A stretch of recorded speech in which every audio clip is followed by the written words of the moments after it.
समाज सुधारक कर्मवीर भाऊराव पाटील।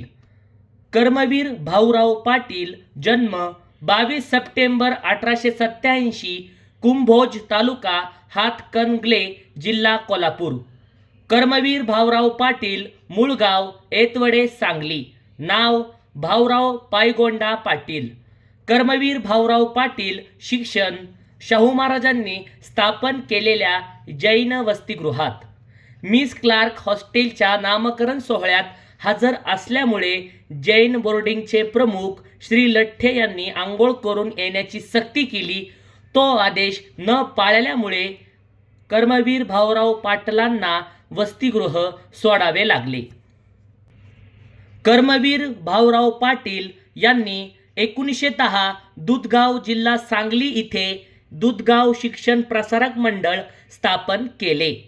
दुधगाव शिक्षण प्रसारक मंडळ सहकार्य भाऊसाहेब कुदळे, नानासाहेब खेडेकर।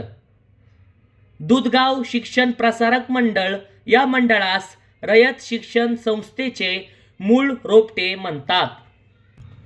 कर्मवीर भाऊराव पाटील यांनी 4 ऑक्टोबर 1919 रयत शिक्षण संस्थेची स्थापना काले तालुका कराड जिल्हा सातारा इथे केली।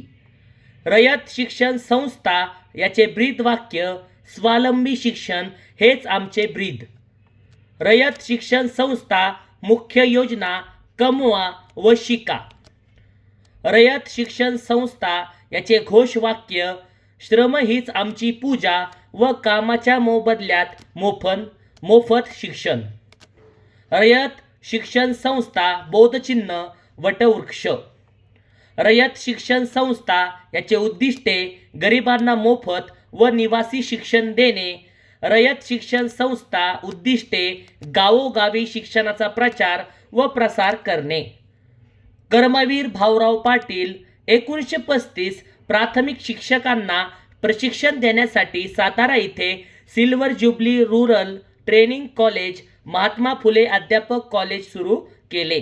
हे खाजगी शिक्षण संस्थेमार्फत चालवले जाणारे राज्यातील पहिले ट्रेनिंग कॉलेज होय, silver jubilee rural training college. Karmaveer Bhaurao Patil यांचा सन्मान डी.लिट. 1959 पुणे विद्यापीठ। कर्मवीर भाऊराव पाटील सन्मान पद्मभूषण 1959। भाऊराव पाटील यांना कर्मवीर संत गाडगेबाबा यांनी म्हणले। कर्मवीर भाऊराव पाटील याची घोषणा मला ओसाड जमीन द्या, मी त्याचे नंदवन करून दाखवतो, अशी घोषणा केली भाऊराव पाटील यांनी।